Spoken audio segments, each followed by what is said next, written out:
Саламатсыңдар ма, студенттер? Бүгінгі өтетін жаңа сабағымыз химиялық байланыстар. Химиялық байланыс дегеніміз не?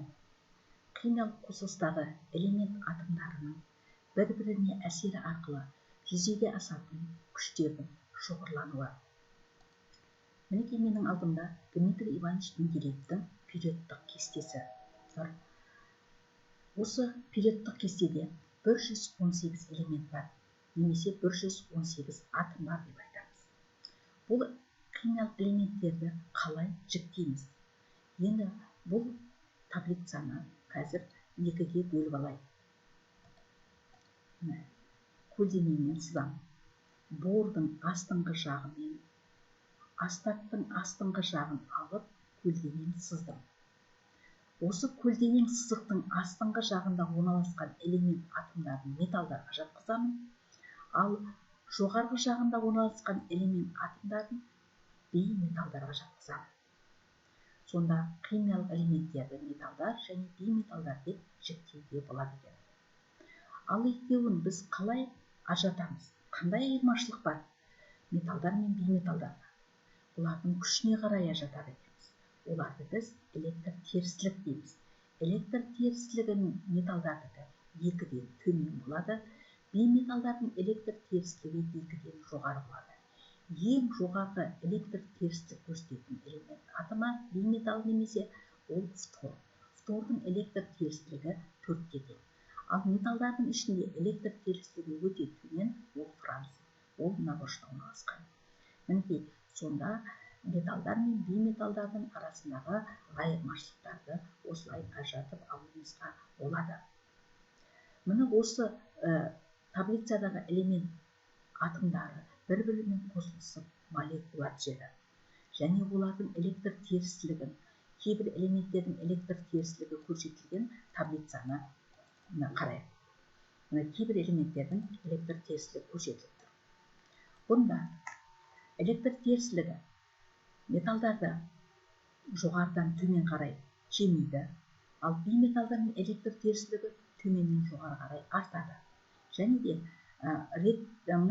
топ нөмірі өскен сайын олардың электртерістілігі бірте-бірте артып бара жатыр. Сөйтіп, фтордың электртерістілігі 4-ке тең деп аламыз.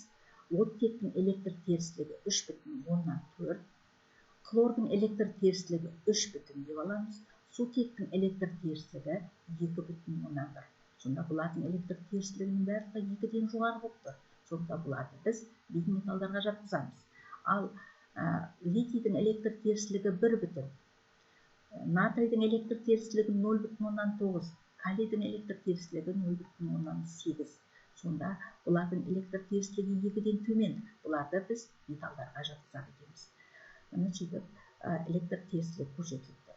Міне осы электртерістілігі арқылы металдар мен бейметалдардың күшін анықтап, осы атомдардың арасында байланыс болады.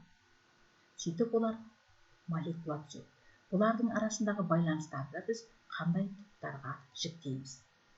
Оларды біз мынандай түрлерге бөлеміз, химиялық байланыстарды. Ковалентті, иондық, металдық, сутектік байланысқа. Соның ішінде ковалентті байланыс пен иондық байланысты бүгін өтеміз. Ал металдық байланыс пен сутектік байланысты келесі сабақта өтеміз. Ковалентті байланыс 2-ге бөлінеді: полюссіз және полюсті. Ковалентті байланысқа қандай қосылыстар кіреді? Полюссіз байланысқа және полюсті. Қазір оны жазып көрсетейін. Ковалентті полюсті байланыс. Оған мына H2, O2, N2. Осы қосылыстардың арасындағы байланысты айтамыз. Бұл қосылыстардың арасында, мысалы, сутек молекуласы, бұнда 1,2 атом болады. Оттек молекуласында 1,2 атом оттек болады. Азот молекуласында 1,2 атом азот болады. Ал енді ковалентті полюсті байланысқа қандай қосылыстар жатады? Оған H, хлор,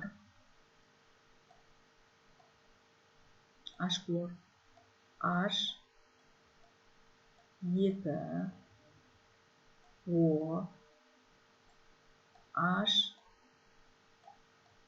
2 S күкіртсутек қышқылы жатқызылып жатыр. Бұл жерде екеуі де бейметалл. Сутекте және қасында қосылып тұрған элемент атомдарда бейметалл. Ал иондық байланысқа қандай қосылыстар жатады? Оған натрий хлориді,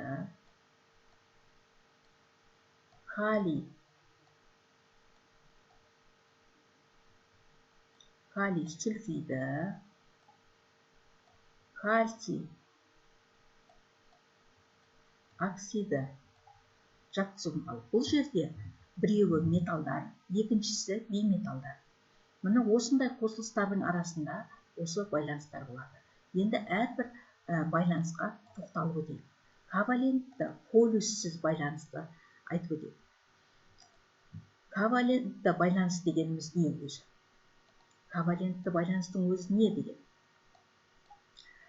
Бұл атомдар арасында ортақ электрондық жұп есебінен жүзеге асырылатын химиялық байланыс. Ковалентті байланысы жаңа айтып кеттік, екіге жіктейміз. Полюссіз және полюсті байланыс. Соның қазір ковалентті полюссіз байланысқа тоқталайық. Бұнда қандай қосылыстар? Жаңа айтып кеткендей, сутек H2, O2, O3, N2 осы қосылыстардың арасында байланыс айтамыз. Олар бірінші сутекте, мысал келтірейік, сутек. Бұл жерде сутектің бірінші түсіндірмес бұрын атом құрылысын сызып алайық.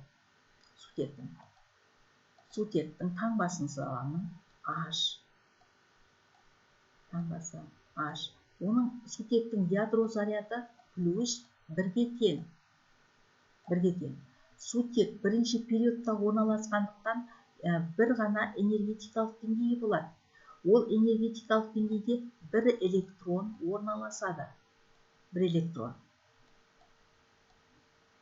орналасады. Міне ол электронды біз нүктемен көрсетеміз. Мынау сутек молекуласында 2 сутек атом бар. Ол әрбір сутек атомында бір электрон болады. Осы сутек атомдардың электр терістілігі нешеге тең? Сутектің электр терістілігі 2,1-ге, мына сутектікі де 2,1-ге тең. Екеуінің электр терістілігі бірдей ме? Бірдей. Сондықтан мына электронды ешқайсысы қосып, немесе ешқайсысы беріп жібермейді. Сондықтан осы 2 электрон екеуіне де ортақ. Сонда екеуіне ортақ болып, былай байланыс түзеді. Осылардың арасындағы байланысты ковалентті полюссіз байланыс. Бұларда полюс жоқ, оң теріс полюс жоқ. Сондықтан полюссіз байланысқа жатады. Полюссіз байланыс дегеніміз не?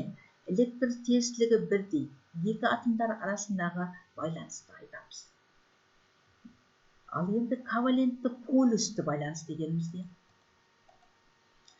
Мына ковалентті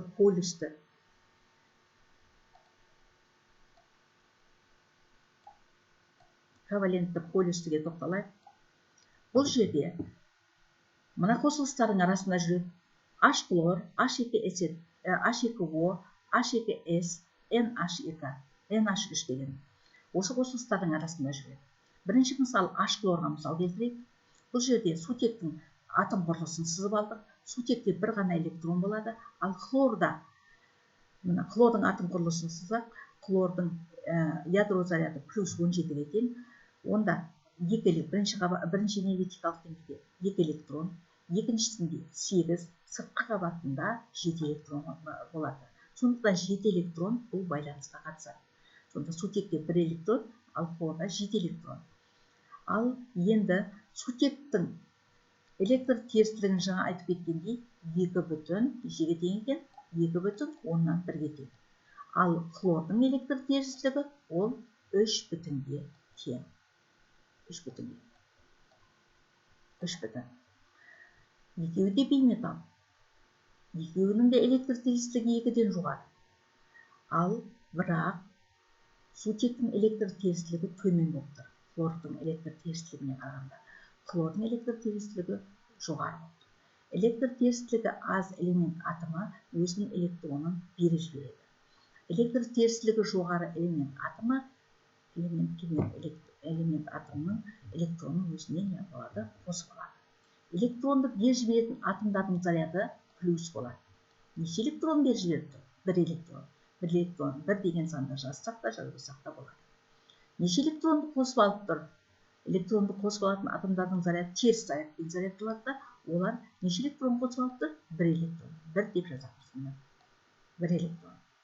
Міне сонда бұлардың арасында плюс-минус деген полюс түзіліп тұр. Сондықтан бұл байланысты ковалентті полюсті байланыс дейміз. Электр терістілігі аз ажыратылатын атомдар арасындағы байланысты ковалентті полюсті байланысқа жатқызамыз. Енді келесі иондық байланыс. Ион дегеніміз не? Бұл электрондарды беру немесе алу нәтижесінде түзілетін зарядталған бөлшектер. Зарядталған бөлшектерді айтамыз.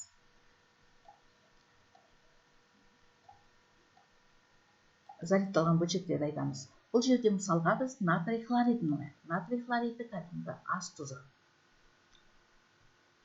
Ас тұзы. Енді натрийдің атом құрылысы сызылыпты. Натрийдің ядро заряды 11-ге дейін. Натрий үшінші периодта орналасқандықтан 3 энергетикалық деңгей болады. Біріншісінде 2 электрон, екіншісінде 8 электрон, сыртқы қабатында 1 электрон. Сыртқы қабатында орналасқан электрон 1 электрон байланысқа қатысады. 1 электрон нүктеден көрсеттік. Ал хлордың сыртқы қабатында бағана айтып кеткендей 7 электрон бар. Міне 7 электронды нүктеден көрсетіп қойдық. Бірақ енді электр терістілігін көрейік. Бірақ бұл жерде қарап отырмыз. Натрий металл, хлор бейметалл. Екеуінің электр терістілігі неғып тұр? Айқын ажыратылып тұр. Металдың электр терістілігі 2-ден төмен, ал бейметалдың электр терістілігі 2-ден жоғары. Сондықтан қайсысы беріп, қайсысы қосылатындығын осы жерден электр терістілігін көрсетпей айтуымызға болады. Бірақ сонда да жазып көрсетейік. Натрийдің электр терістілігі 0,19-ға дейін. Ал хлордың электр терістілігі 3,5. Сонда көрініп тұр, айқын ажыратылып тұр электр терістілігі. Сонда натрий өзінің 1 электронын хлорға беріп жібереді. Ал хлор сол 1 электронды қосып алады. Міне 1 электронды беріп жіберіп тұр. Ал хлор 1 электронды неғып алып тұр? Қосып алып тұр. Электронды беріп жіберіп плюспен зарядталады. Неше электрон беріп жіберіп тұр? 1 электрон. 1 дегеніміз зарядталып плюс 1. Және хлор 1 электронды қосып алып тұр. Минус 1 зарядталады. Сонда бұлардың арасындағы байланысты біз иондық байланыс дейміз. Міне. Сонда натрий атомы плюс 1 ион түзеді, ал хлор атомы минус 1 ион түзеді. Сонда бұлардың арасындағы байланысты біз иондық байланыс дейміз. Электр терістілігі айқын ажыратылатын атомдардың арасындағы байланысты иондық байланыс дейміз. 1916 жылы неміс ғалымы Боссел ұсынды. Түзілген иондар біріне бірі Кулон заңы бойынша тартылып, иондық байланыс түзеді. Ал енді балалар, бағанадан бері айтылып жатқан тақырыптар бойынша, тапсырмалар бойынша сіздерге мынандай тапсырма беремін. Электр терістілік дегеніміз не? Ковалентті полюсті байланыс. Ковалентті полюссіз байланыс. Электр терістілігі ең жоғары элемент деген сияқты тапсырмаларды орындаймыз. Және қазір өзіндік жұмыс жасаймыз. Мына химиялық байланыс түрлері мен биорганикалық қосылыстардың кластарын ажыратыңдар дейді. Мына қосылыстардың ішінен. Одан кейінгі тапсырма мынандай пирамида берілген. Бұл жерде бірнеше қосылыстар бар. Осы қосылыстардың ішінде қайсысы қандай химиялық байланысқа жатады және олардың сызбасын сызып көрсетеміз. Ал бүгінгі сабағымыз бітті. Қош сау болыңыздар.